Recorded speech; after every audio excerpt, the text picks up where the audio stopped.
Hey everybody, it's Shay from Everyday Cheerleader. Yes! And today we're going to read Miss Frizzle's Adventures to Ancient Egypt by Jonah Cole and Bruce Deegan. So cool. Let's get started. Miss Frizzle's Adventures, Ancient Egypt by Jonah Cole, illustrated by Bruce Deegan. It was the first day of school vacation. I had said goodbye to my class. I had packed my bags and locked my door. Now, I, Miss Frizzle, was on the move. Psst, Aunt Emily, look. Looks like this tour group's off to a flying start. This will really get the photo shoot off the ground. Did you pack Tiffany's 3,000-page encyclopedia of Egypt? I thought you did, Barb. On the trip, we'll learn by looking and listening. Then I won't need my encyclopedia. I wanted to see pyramids and temples and camels and mummies, so I joined a group of tourists headed for Egypt. I knew my teaching experience would come in handy on this trip. Please raise your hand when I call your name. Jamal, Rashida. Why is she doing this? It's too much like school. I'll bet she's a teacher. Hey, that's my clipboard. Tiffany, they found a new mummy in Egypt. I thought all mummies were old. It was a long flight. When night came, everyone fell asleep. Well, almost everyone. Dear Grandma, so far things are up in the air. Tiffany. Egypt is in North Africa.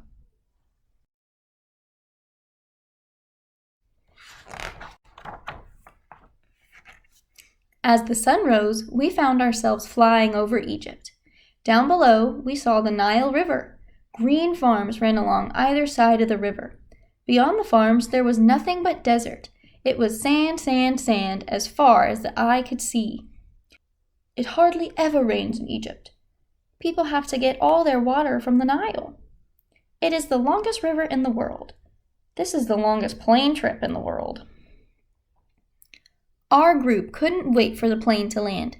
Fortunately, they didn't have to. Somehow the airplane door swung open. I can't imagine how that happened. Can you? Thank goodness I had a supply of parachutes in my bag. No talking, please. Help! This didn't happen on our last vacation. Is anyone listening to me? I can't miss this. Click. Dear sis, I'm really falling for Egypt. Love, Emily. Warning, do not try this on your next flight. It could be dangerous to your health. Herb, our tour guide, floated down into Cairo, the capital city of modern Egypt. But the rest of us were blown away by a gust of wind. In Cairo, there are airports, tall buildings, computers, cars, and trucks. People also use camels, donkeys, and horses. Modern Egypt is a mix of old and new. Modern Egypt is a long way down. Egypt in modern times. Almost all Egyptians practice the Muslim religion, Islam. The language of Egypt is Arabic. All children learn English in school. Some people wear the traditional dress Egyptians have worn for hundreds of years. Others wear Western-style clothes. Some people's clothes don't fall into either category. Here was where my years as a teacher really helped. I knew a lot about Egypt, so I took over where Herb left off. With me on the job, something interesting was bound to happen. Look, it's raining tourists! But it hardly ever rains in Egypt. See you later, Herb! Click!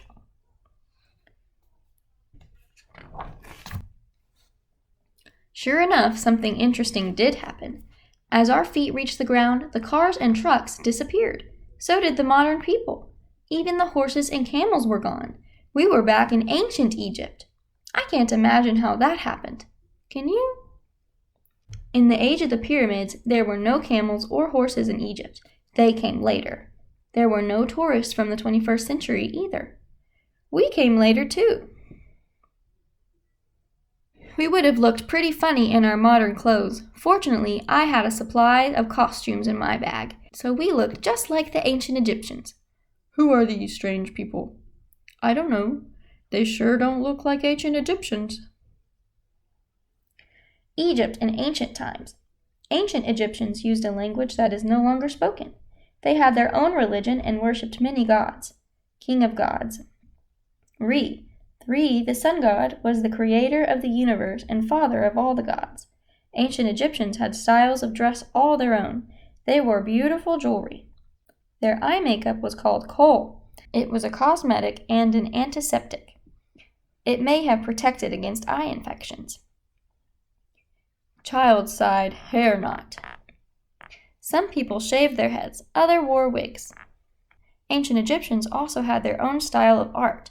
When they drew pictures of people, they combined front and side views. They thought this gave the best view of each part. Head is shown from the side, eyes drawn as if seen from the front. Shoulders and chest are front, hips and legs from the side. An ancient Egyptian town was a busy place. Children were playing, craftspeople were working. We saw a bakery and a brewery in operation. Everywhere people were buying and selling things.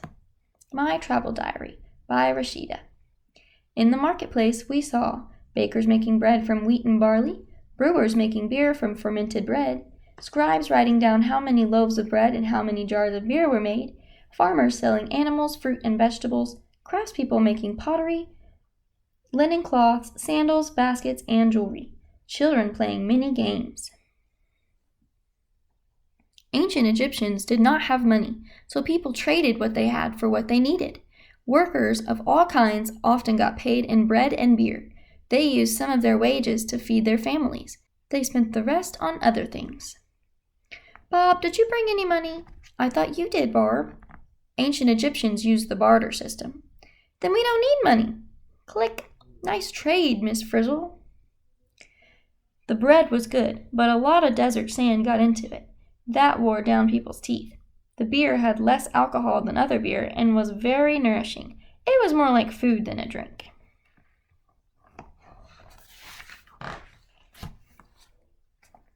Most ancient Egyptians could not read or write, so they hired writers called scribes to help. Scribes wrote letters, kept records, figured out how much tax people owed, and lettered religious taxes. We visited a school for scribes. With all my teaching experience, I was a big help. Let me help. Try it this way. Who is this strange person? No talking, please. Students wrote on wooden boards, which were cleaned and reused.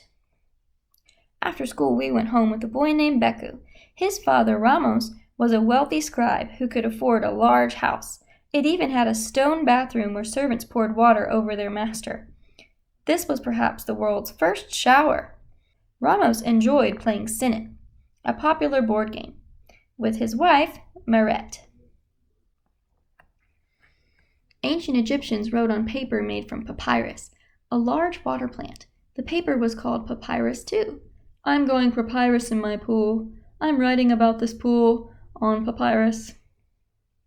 Making papyrus. 1. The stalk is cut into short sections. 2. Green outside is removed, inner fibers sliced and pounded flat. 3. Second layer laid crosswise. 4. Surface polished smooth with a stone. Sheets glued together to make a scroll. Brushes were made from softened reeds.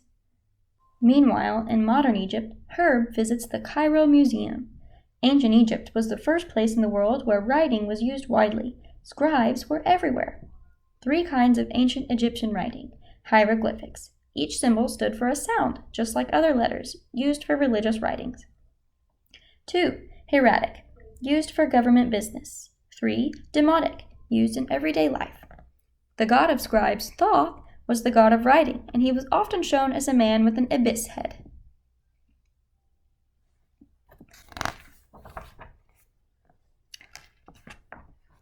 Beku's family seemed busy, so we decided to leave. On the road, there was a farm family going home from the market. Our group didn't want to miss anything, so we joined them. Please leave. Goddess of fertility, Hathor. The goddess of motherhood and love was shown as a cow, or as a woman with cow horns. My Traveling Diary by Rashida. What farmers grew: wheat and barley, beans, peas and lentils, lettuce and cucumbers, onions, garlic, melons, figs, and grapes, flax for making linen cloth, and rope. The crops were ready to harvest. I encouraged everyone in our group to pitch in. We had just brought in the last of the wheat, while the Nile started overflowing its banks. Cassim, who are these strange farmers? Let's make them work for us. Great idea, Father. Let us take your picture, Miss Frizzle. Click. The farmers weren't surprised when the Nile flooded. In ancient Egypt, this happened every year. Later, when the water drew back, it left rich mud that fertilized the fields. The flood made the farmers happy because it meant good crops in the next year. It made me happy because I got to teach about it, and it made our group happy because they loved learning. Help! The water is getting deeper and deeper. We're all getting annihilated. Wave, Miss Frizzle. Click. If the flood is too high, it will destroy the houses. If it is too low, crops will not grow. The flood is just right. God of the Nile, Happy. Egyptians prayed to Happy for a good flood. In fact, our group seemed anxious to learn about boating. I suppose they wanted to learn about traveling on the Nile, so we climbed aboard a river barge. Barb, did you pack your life raft? I thought you did, Bob. The boat can save us from the flood. Then we don't need a life raft. Glug. Meanwhile, in modern Egypt, Herb visits the Aswan High Dam. In modern times, the Nile does not flood. This dam holds back the waters. This dam is a huge electric plant. I'd rather have this plant. The barge was carrying stones to build a pyramid, a tomb where an ancient Egyptian king would be buried. The pyramid was built in the desert. No floodwater came there, so work could go on all year without stopping. The ancient Egyptians had not invented wheels, so they had to drag the stones along the ground.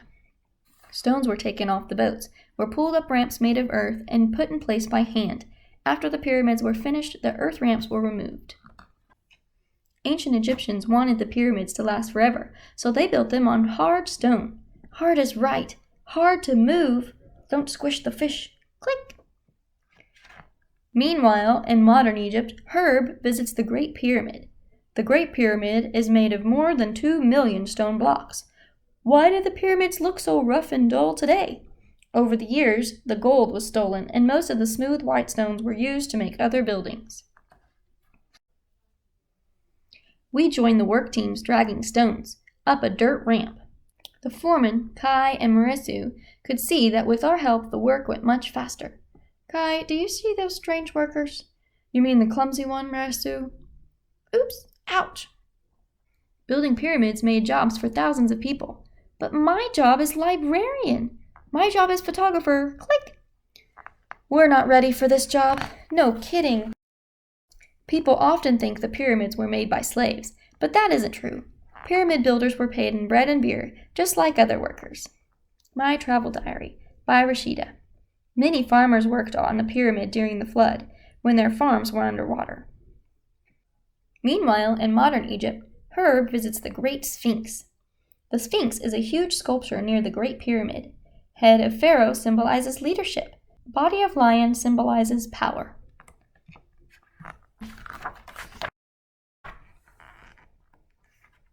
Imagine how excited we were when we saw the Pharaoh's boat landing at the dock. The Pharaoh was king of all Egypt, and it was his pyramid, and he wanted to see the work in progress. My Travel Diary by Rashida. The white crown has the crown of southern Egypt. The red crown was the crown of northern Egypt. The Pharaoh was king of all Egypt, so he wore both, the double crown. We went down to see the Pharaoh's boat, and when he went back to the palace, we went along. Go away, please. We have work to do. Isn't boating fun? Sure beats building pyramids. Meanwhile, in modern Egypt, Herb sees Khufu's boat. The boat of Pharaoh Khufu was unearthed in 1954. It had been buried next to the Great Pyramid for 5,000 years. A banquet had been prepared for the king. There were dancers, musicians, and lots of food. We would have looked pretty funny in our work clothes. Fortunately, I had a supply of party costumes in my bag. We fit right in. Ancient Egyptians sure knew how to have fun. Me too. Me three. Cat goddess Bastet. Late in ancient Egypt's history, People worshipped a cat goddess. Because of her, they thought some cats were holy. God of home and hearth, Bes. Bes was a noisy little god who fought off evil forces by singing and dancing. Unfortunately, the pharaoh became ill at the end of the party. His wife and son helped him to bed. The next morning, there was a big commotion in the palace. The old pharaoh had died in the night. Everyone was weeping and wailing. The king is dead. Ancient Egyptians believed in life after death, but they thought this was possible only if a person's dead body did not decay. That's why priests preserved the pharaoh's body by making it into a mummy. I knew that at this sad time, they would be grateful for all the help they could get. My Travel Diary by Rashida. How to make a mummy. Remove the brain and most of the inner organs. Ugh. Throw the brain away. 3. Save the inner organs in special pots called canopic jars. 4. Pack the body with a drying salt. This stops it from rotting. Step 5. Remove the body from salt and wrap in strips of linen cloth. Aren't we lucky to share in the experience of mummification? Click! Step 6. Put magic charms called amulets among the wrappings to protect the mummy. Step 7. Cover the face with a beautiful mummy mask. 8. Place the mummy in a beautiful mummy case. And meanwhile, in modern Egypt, Herb views exhibit of objects found in tombs. Along with the mummy, ancient Egyptians buried things the dead person would have needed in an afterlife. A funeral boat carried the mummy to the pyramid, which was gleaming in the sun. Weeping relatives and funeral dancers followed the coffin. My Travel Diary by Rashida. The mummy was put on a funeral boat. There was a large funeral procession. The coffin was pulled by oxen. In the temple, priests performed religious ceremonies. After the funeral, the mummy was sealed up in the pyramid. Now the king's son would become the new pharaoh. The old pharaoh, the Egyptians believed, would live forever in the afterworld. You will live again. You will live forever. You will be young again forever. The funeral ceremony was performed in the temple. We saw the ceremony called the opening of the mouth. A priest touched the mummy's mouth with a special wand. Egyptians believed the pharaoh could then eat and drink and speak in the afterlife. The burial chamber was inside the pyramid. God of the afterworld, Osiris. Mummy-shaped Osiris ruled the land of the dead. His skin was green, the color of plants, which may have represented new life for the dead. When the funeral was over, a kind fisherman offered us a ride in his boat. Along the way, things started looking pale. Who are you, strange people? Postcard. Dear Mom, we had a wonderful time traveling. Love, Valerie. By the time we reached land, ancient Egypt was fading from sight.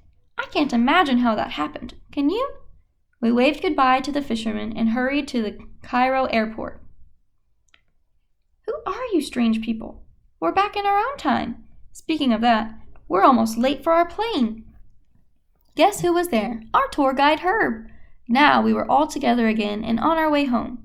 You missed the Cairo Museum. We went to ancient Egypt instead. You missed the pyramids. You missed the mummies. You missed everything. Not really. The next morning, we arrived at our home airport again. Everyone said goodbye and promised to keep in touch. Goodbye, Tiff. We'll miss you. Me too. Don't build any pyramids without me. Oops, I forgot to take pictures of Egypt. These are all of you. Yes, aren't they great? The next day was my first day back at school. I, Miss Frizzle, knew my students couldn't wait to hear about my trip to ancient Egypt. My, how you've grown. Dear Diary, what I did on my vacation. 1. Bought a souvenir. 2. Harvested wheat. 3. Built a pyramid. 4. Partied at the palace. The end. Thank you for reading books with me. If you would like to find more, you can go on our website under the Little Leaders page and find all kinds of books. I'll have new uploads every Monday, Wednesday, and Friday at 2 p.m. Bye.